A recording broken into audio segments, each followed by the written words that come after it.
قبر کیسے روشن ہوگی؟ قبر کے عذاب سے بچنے کے لیے کون سے 4 گناہوں سے بچنا ہوگا؟ نبی کریم صلی اللہ علیہ وسلم نے فرمایا، اگر کوئی شخص ان 4 گناہوں میں سے ایک گناہ بھی کرے گا تو وہ سیدھا جہنم میں جائے گا۔ وہ 4 گناہ یہ ہیں۔ بسم اللہ الرحمن الرحیم۔ السلام علیکم ورحمۃ اللہ۔ محترم ناظرین، یہ حقیقت ہے، موت ہمارے سر پر ہے، قبر کا وحشت ناک گڑھا اور قیامت کا ہولناک میدان ہمارے سامنے ہے۔ حضرت ملک الموت علیہ السلام اس انتظار میں ہیں کہ کب اس بندے کا وقت پورا ہو اور میں روح قبض کر لوں۔ حضرت اسرافیل علیہ السلام سور منہ میں لیے منتظر ہیں کہ کب حکم ہو اور میں سور پھونک کر قیامت برپا کر دوں۔ اب اس صورتحال میں ہمارا حال کیا ہے؟ ہمارا انداز زندگی، ہمارے طور طریقے،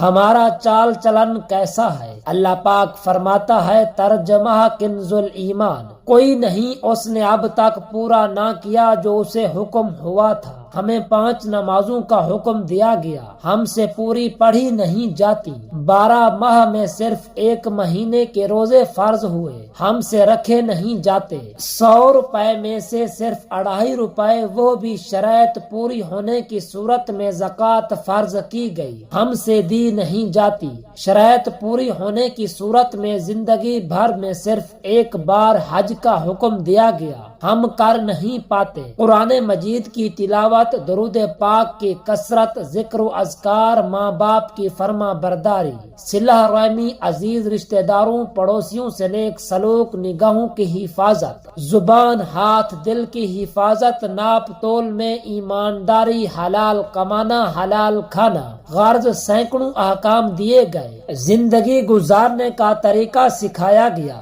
زندگی کے ہر مرحلے کے متعلق رہنمائی دی گئی، مگر ہمارا حال، ہم نے احکام پورے نہ کیے، موت سر پڑ کھڑی ہے۔ ہم غفلت میں ہیں، قبر کا ہولناک گڑھا سامنے ہے، ہم سدھرنے کا نام نہیں لیتے۔ روز قیامت اٹھایا جائے گا مگر ہمیں احساس نہیں ہوتا۔ صحابی رسول حضرت جابر بن عبداللہ رضی اللہ تعالی عنہ سے روایت ہے، سرکار مدینہ صلی اللہ علیہ وسلم نے فرمایا، آدمی جس کے لیے پیدا کیا گیا ہے اس سے غفلت میں ہے۔ اللہ پاک جب آدمی کی تخلیق کا ارادہ فرماتا ہے تو فرشتے سے فرماتا ہے، اس کا رزق لکھ دو، اس کے اعمال لکھ دو، اس کی موت لکھ دو اور اس کی نیک بختی یا بد بختی بھی لکھ دو۔ پھر وہ فرشتہ چلا جاتا ہے اور اللہ پاک ایک اور فرشتہ بھیج دیتا ہے جو لکھے ہوئے اس کو خوب اچھی طرح محفوظ کر لیتا ہے۔ پھر وہ فرشتہ بھی چلا جاتا ہے اور اللہ پاک اس بندے پر 2 فرشتے مقرر فرما دیتا ہے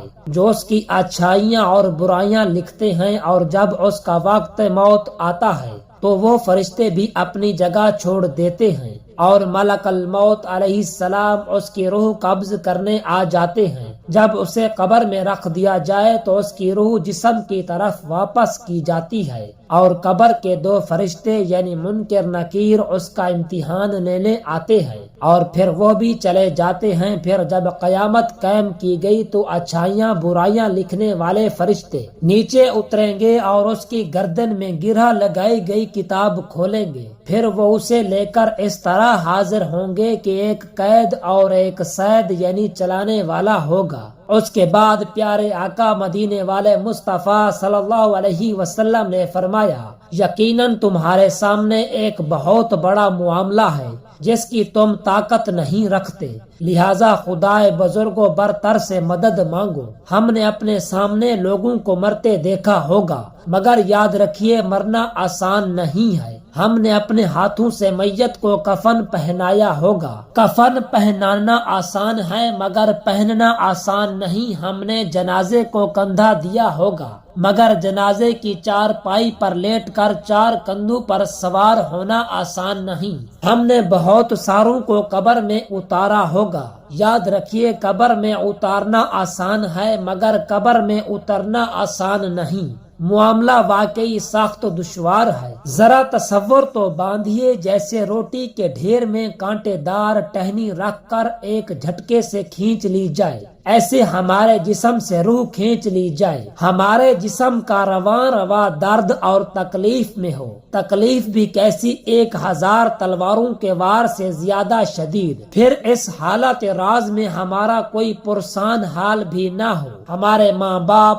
اولاد، بہن، بھائی، عزیز رشتہ دار، ہمارے ناز اٹھانے والے سرہانے کھڑے ہوں، کوئی ہماری مدد نہ کر پائے، سب دیکھتے ہی رہ جائیں، ہم کسی کو بھی اپنا دکھ بیان بھی نہ کر پائیں، اللہ اکبر، ہمارے ارد گرد چیخو پکار مچی ہو اور ہم کسی سے بات بھی نہ کر پائیں، ہمارا مال، ہماری دولت، ہمارا بینک بیلنس، ہماری کاریں، ہماری کوٹھیاں، ہمارے بنگلے، ہماری طاقت و قوت، ہمارا عہد و منصب، ہماری ڈگریاں، سب کچھ دھرے کا دھرا رہ جائے، ہمارے جسم پر لپٹے کپڑے بھی اتار لیے جائیں، کوڑا کفن پہنا دیا جائے، پھر ہمارے چاہنے والے، ناز اٹھانے والے خود اپنے کندھوں پر اٹھا کر تنگو تاریک قبر میں لٹا کر اپنے ہاتھوں سے مٹی ڈال کر واپس چلے آئیں، ہم ان کے قدموں کی آواز سن رہے ہوں گے مگر ہم انہیں نہیں پکار سکیں گے، یہ تکلیف کی ایسی تکلیف پہلے کبھی نہ پہنچی ہوگی، یہ تنہائی کی ایسی تنہائی سے ہم کبھی دو چار نہ ہوئے ہوں گے، یہ وحشت کی ایسی وحشت کبھی نہ دیکھی ہوگی، پھر یہاں بس نہیں،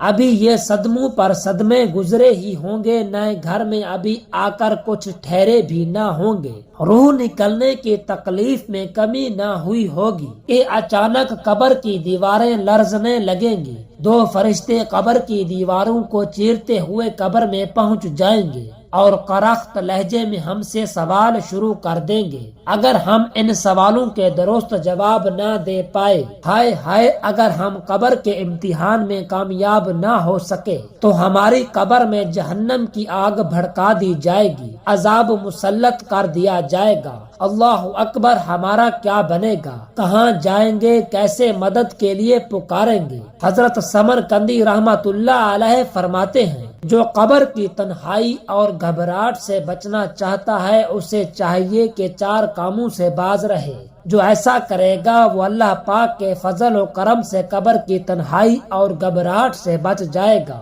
نمبر 1، پہلا گناہ جھوٹ۔ صادق و امین نبی صلی اللہ علیہ وسلم نے فرمایا، جھوٹ گناہ کی طرف لے جاتا ہے اور گناہ جہنم میں جانے کا سبب ہے، بے شک بندہ جھوٹ بولتا ہے یہاں تک کہ اللہ پاک کے نزدیک کذاب یعنی بہت بڑا جھوٹا لکھ دیا جاتا ہے۔ نمبر 2، قبر میں نقصان دینے والا دوسرا گناہ خیانت، یعنی کسی کی رکھوائی ہوئی امانت میں ناجائز رد و بدل کرنا یا امانت واپس نہ لوٹانا۔ حضرت مجاہد رحمت اللہ علیہ فرماتے ہیں، دھوکہ اور خیانت آگ میں ہے، دھوکہ دینا اور خیانت کرنا مسلمانوں کے اخلاق نہیں۔ نمبر 3، قبر کے عذاب کا سبب بننے والا تیسرا گناہ چغلی ہے، فساد ڈلوانے کے لیے ایک شخص کی بات دوسرے شخص تک پہنچانے کو چغلی کہتے ہیں۔ اللہ پاک کے آخری نبی صلی اللہ علیہ وسلم نے فرمایا، چغل خوری کرنے والوں کو اللہ پاک قیامت کے دن کتوں کی شکل میں اٹھائے گا۔ نمبر 4، قبر میں نقصان پہنچانے والا چوتھا برا عمل ہے پیشاب کے چھینٹوں سے نہ بچنا۔ اللہ پاک کے رسول صلی اللہ علیہ وسلم نے فرمایا، اکثر عذاب قبر پیشاب کے چھینٹوں سے نہ بچنے کی وجہ سے ہوتا ہے۔ حضرت عبداللہ بن عمر رضی اللہ تعالی عنہما نے ایک شخص کو نصیحت کرتے ہوئے فرمایا، آئے بھائی، کیا تم جانتے ہو کہ موت تمہارے سامنے ہے، اچانک آ جائے گی، نہ جانے تمہارے پاس صبح آ جائے یا شام، رات کو آ جائے یا دن کو، پھر ہولناک قبر اور منکر نکیر کا سامنا ہوگا، اور پھر قیامت کا وہ دن جس میں باطل پرستوں کو خسارہ ہوگا۔ حضرت ابو سعید خدری رضی اللہ تعالی عنہ سے روایت ہے، پیارے آقا مدینے والے مصطفیٰ صلی اللہ علیہ وسلم نے فرمایا، لذتوں کو ختم کرنے والی موت کو کثرت سے یاد کرو، کیونکہ قبر روزانہ پکار کر کہتی ہے، میں اجنبیت کا گھر ہوں، میں تنہائی کا گھر ہوں، میں مٹی کا ڈھیر ہوں اور میں کیڑے مکوڑوں کا گھر ہوں۔ جب مومن کو قبر میں دفنایا جاتا ہے تو قبر اسے کہتی ہے، خوش آمدید، تو میری پشت پر چلنے والوں میں سے مجھے محبوب ترین تھا، اور اب تو میرے اندر آ گیا ہے، اب تو میرا احسن سلوک دیکھ۔ پھر قبر اس کے لیے حد نگاہ تک کشادہ ہو جاتی ہے اور اس کے لیے جنت کا دروازہ کھول دیا جاتا ہے، اور جب کوئی فاجر یعنی گناہگار یا کافر شخص دفن کیا جاتا ہے تو قبر کہتی ہے تجھے کوئی مرحبا نہیں، تو میری پشت پر چلنے والوں میں سے میرے نزدیک بدترین شخص تھا، اور اب تو میرے اندر آ گیا ہے، لہٰذا اب اپنے ساتھ میرا برتاؤ دیکھ۔ پھر قبر اس پر اپنا گھیرا تنگ کر دیتی ہے اور اس کی پسلیاں ایک دوسرے میں پیوست ہو جاتی ہیں۔ راوی کہتے ہیں رسول اکرم نور مجسم صلی اللہ علیہ وسلم نے یہ بات اپنی مبارک انگلیاں ایک دوسرے میں ڈال کر اشارہ کر کے بتائی،